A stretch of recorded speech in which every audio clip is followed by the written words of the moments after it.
Good day, everyone. I am Christian J. Micolo, and we're here to report the involvement. So, employee involvement is a vital aspect of quality management solutions, and also in the success of any business. The need to both grow and succeed in an increasingly competitive marketplace has been the implementation of various quality initiatives in different companies and organizations. One of the important concepts of quality management is employee involvement. This is contrast to conventional quality insurance management practices where management takes all decisions and workers just follow them to accomplish their jobs. This top-down management style is slow, inflexible, and has a little room for competition, especially where survival in today's time starve.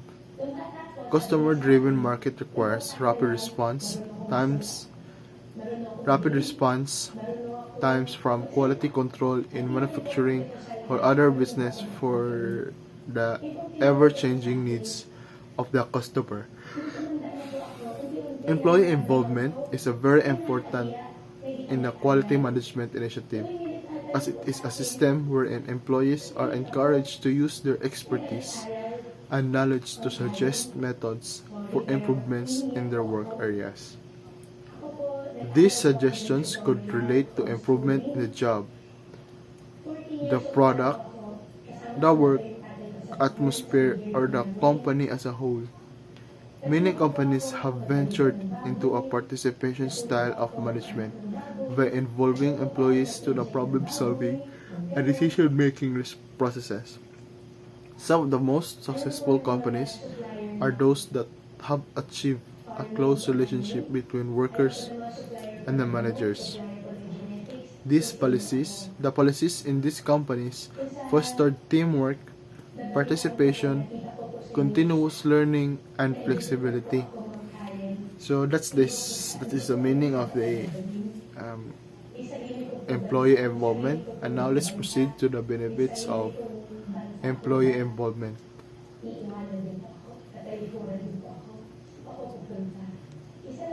So the benefits of employee involvement is continuous process improvement could be successful through involving employees, empowering them and bringing into the decision making process.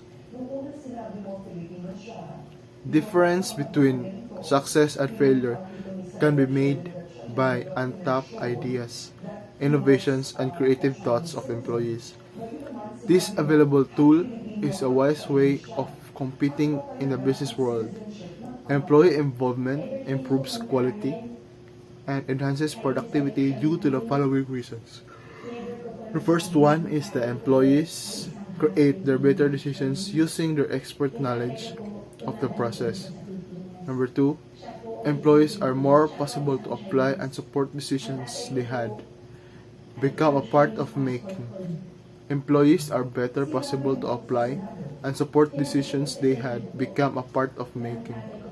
Employees are better to mark and identify areas for improvement. Employee involvement lessens labor management, friction through motivating more effective communication and cooperation. Employee involvement increases. So this is the number five. Employee involvement increases confidence through generating a feeling of belonging to the organizations. And now let's proceed to the employee motivation, which is going to report by the next presenter. Thank you. Employee motivation. The creation of motivated workforce is the most part in direct process. Managers must craft the environment in order for their employees to become motivated. So here are the following some concepts in achieving a motivated employees. Number one, managers must know themselves. Managers must understand their own motivation, strengths, and weaknesses. This can be done by anonymously appraising performance of managers by peers and employees. Managers should know that the most valuable resource is people under success. Should attaining goals depends on employees accomplishing their goals. Number two, managers should know their employees. Managers who intend to motivate their people should ask questions, listen answers to their employees. Having the knowledge of their employees' interests can help managers achieve motivation in a business perspective. When managers know very well their employees, they can help the employee in directing their efforts towards satisfying their goals and welfare. Number three, create a positive attitude. Managers must generate positive attitudes that would lead to positive actions. Feedback should always be positive and constructive. The development of positive attitude requires respect and sensitivity towards others. It is an effective method to build a cooperative atmosphere to ask employees of their opinions about job-related problems. Ideas and suggestions of employees must be treated by managers as precious treasures and execute them immediately if possible. Number four, share the goals. A motivated workforce requires well-defined goals that deal with both individual and organizational needs. Number five, monitor progress. A roadmap must be included in the process of goal setting to detail a journey with milestones and individual assignments. It is the responsibility of managers to review performance periodically. Number six, develop interesting work. Managers should alter employees' assignments through rotation, job enlargement, and job enrichment to increase interest and challenge.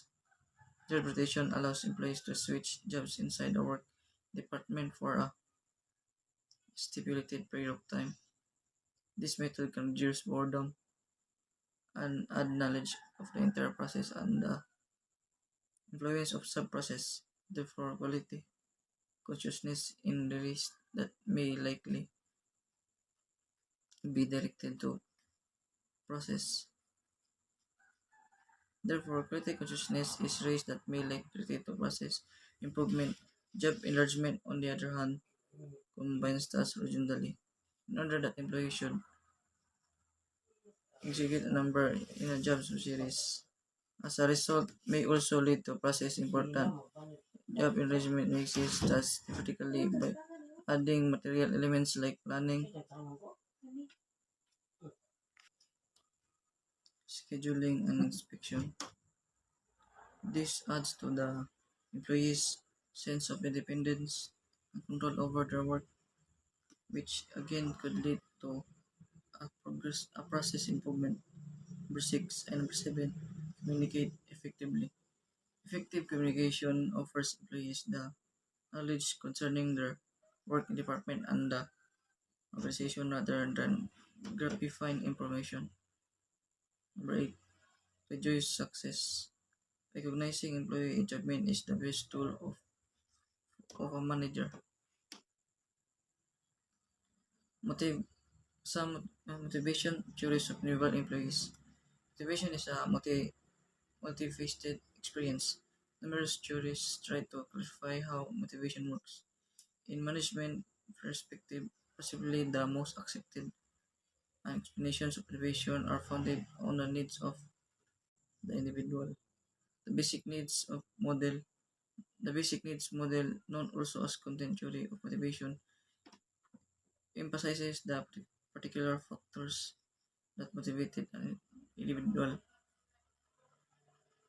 While these factors are present within an individual, things external to the individual can affect him as well. In short, all people have all needs that they want satisfied. Some are primary needs, such as those for food, sleep, and water. Needs that deal with the physical aspects of behavior and are considered unlearned. These needs are biological in nature and relatively stable. Their influences on behavior are usually obvious and hence easy to identify. Secondary needs, on the other hand, are psychological, which means that they are learned chiefly through experience. These needs differ a lot by culture and by individual. Secondary needs consist of internal states like the desire for power, achievement, and love. Identifying and interpreting these needs is more complex for the reason that they are demonstrated in a variety of ways. Secondary needs are accountable for most of the behavior that a supervisor is anxious and with and for the rewards is a person for in an organization. Several theories, on, including Abraham Maslow, Frederick Herzberg, and David McClellan and Clayton Adelpher, have afforded theories to facilitate explaining needs as a basis of motivation. Abraham Maslow's hierarchy of needs theory. Abraham Maslow described need as a psychological scarcity that a person feels an obligation to satisfy. This need can make tensions that can pressure a person's work, attitudes, and behaviors. Maslow created a theory founded on this description of need that suggests that humans are motivated by numerous needs, and these needs are present in hierarchical order. His idea is that only an unfulfilled need can influence behavior. A satisfied need is not a motivator. Maslow's theory that is based on the following two principles. Number one is deficit principle. A satisfied no need no longer motivates behavior since people act to satisfy deprived needs. Number two, progression principle. The five needs he identified are behavior since people. The five needs he identified are present in a ladder, which means that a need at any level only comes into play after a lower level need has been fully fulfilled. In his theory, Maslow identified five levels of human needs. Higher level needs, it is self-actualization needs, participation in decision making. It means to satisfy offer, creative and challenging work, esteem needs, job flexibility and autonomy, responsibility of an important job, promotion to higher status job, praise and recognition from boss. Lower level needs. So this is the social needs, safety needs, and psychological needs. Uh, to satisfy offer, friendly co-workers, interaction with customers, pleasant supervisor, safe safe working conditions, job security, base compensation and benefits, rest and refreshment breaks, physical comfort of the job, and reasonable work hours. Although research has not confirmed the exacting shortfall and progression, principles of Maslow's theory, these thoughts can assist managers comprehend and gratify the needs of an employees. Herberg's two-factor theory. Friedrich Herberg presents a further framework of understanding the motivational implication of work environments. In his two-factor theory, Herberg recognized two sets of factors and influence motivation in the work workplace. Number 1. Hygiene factors consist of salary, job security, working conditions, organizational policies, and technical quality of supervision. Even if these factors do not motivate employees, they can be basis for dissatisfaction if they are absent. Something as simple as adding music to the office place or implementing a no smoking rule can create people less dissatisfied with these aspects of this work. These improvements in hygiene factors do not essentially increase satisfaction. Satisfiers or motivators consist of things such as responsibility, achievements, growth, opportunities, and feelings of recognition, and are the input to job satisfaction and motivation.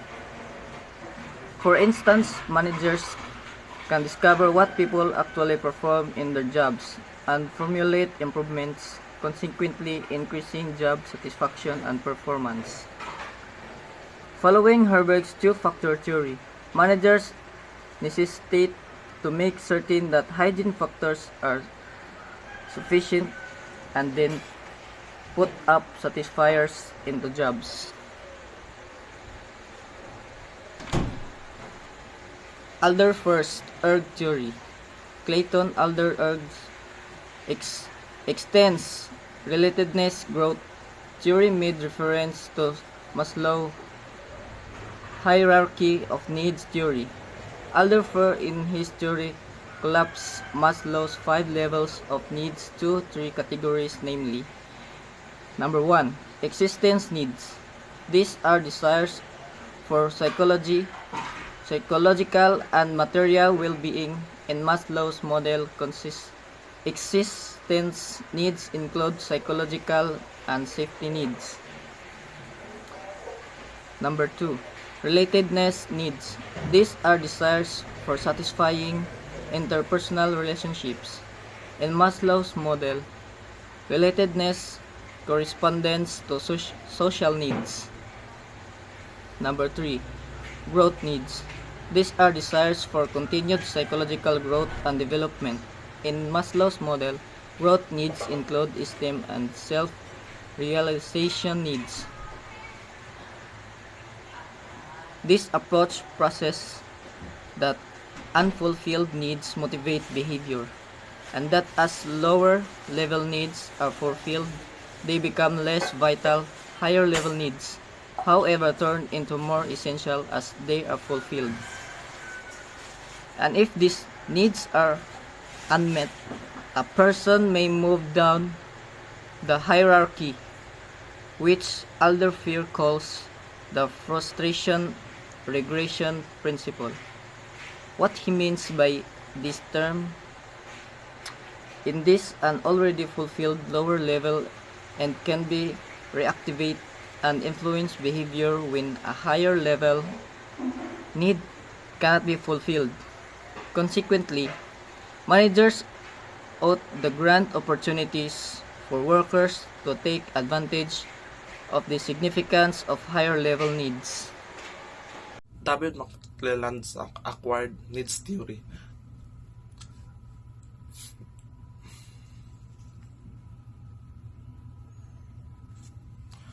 David McClelland's acquired needs theory distinguishes that everybody prioritizes needs in a different way.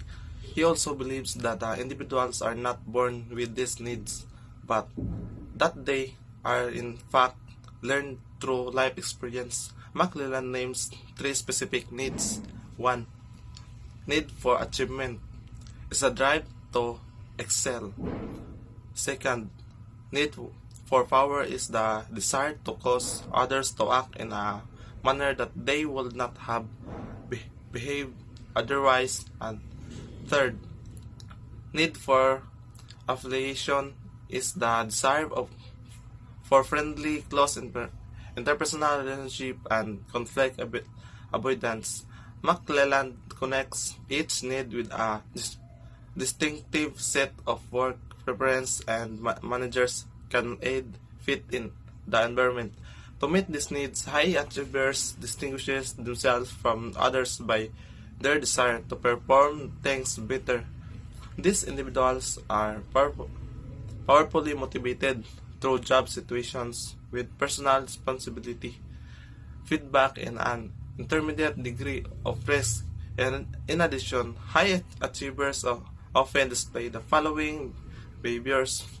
So first, try to find personal responsibility for finding solutions to problems. Second, want immediate feedback on their performance so that they can tell effortlessly whether they are improving or not. Third, these moderately challenging goals and do best when they observe their probability of success as 50-50. An individual with a high need of power is probable to pursue a path of continued promotion over time. Individuals with a high need of power frequently display the following behaviors. First, take pleasure in being in charge. Second, desire to influence others. Third, like better to be placed in a competitive and status-oriented situation. Be likely to be more concerned with status and gaining influence over others than with effective performance. People with the need of affiliation looks for companionship, social approval, and satisfying interpersonal relationship. People need affiliation showed the following behaviors. First, take a take a special interest in work that offers companionship and social approval. Second, endeavor for friendship. Third, favor cooperative situation rather than competitive ones. Fourth, one's relationship concerning a high degree of mutual understanding. Fifth, may not make the most excellent managers because their desire for social approval and friendship may set hurdles and managerial decision making. Fascinatingly, a high need to accomplish does not essentially lead to being a good manager, particularly in large organizations. People with high achievement needs are typically attracted in how will they do personal and not influencing others to do well. On the other hand, the best managers are high in their needs for power and low their needs for affiliation. Teamwork. The use of teams optimizes employee involvement. However, teams are not universal remedy for solving all problems in quality and productivity, though in most cases they are truly effective. A team is a group of people working together to accomplish common objectives or goals. Teamwork is the collective actions the team's members during each their individual interests and opinions are less prioritized to realize the objectives or goals of the group. The objective or goal is the requirement to execute something like solving a problem, improve a process, plan a conference, audit a process of satisfy a customer. It requires being described with clarity, set milestone, provide resources, and utilize systematic method. Teams members will hesitate to center on how they relate to each other, listen to suggestions, build on previous information, and creativity. There are 15 characteristics of successful team. 1. Sponsor. The sponsor should be a member of quality council to provide enough organizational support. 2. Team charter. A team charter is a document that defines the team, mission, boundaries, the background of the problem, the team authority and duties and resources. 3. Team composition, except for natural work team and self-directed team, the size of the team must be not be more than 10 members. 4. Training. Members must be trained in problem-solving method, team dynamics, and communication skill. 5. Ground roles. The entire team ought to create their roles and of operation and conduct. 6. Clear objectives. The team will have difficulty without clear objects. 7. Accountability. The team is responsible to perform. 8. Well-defined decision procedures. Effective, satisfactory, and well-timed decisions have to be made by the team. 9. Resources. Access to inform is important, just like funding and employee release time for the project. 10. Trust. In order for the task to be performed effectively, management must trust the team. 11. Effective problem solving. Decision must be not be done on gut feeling or quick fixes. 12. Open communication. Members of the team should kindly listen without disruption to other members, speak with clearness and openness, pose questions, and articulate what they mean. 13. Appropriate leadership, whether compelled by the Quality Council or whether someone comes out of a leader figure as the life of the team advances of whether the leadership changes as the team become established. All team require leadership. 14. Balanced participation. All members should become part of the team activities through voicing their outlooks. 15. Cohes- Cohesiveness.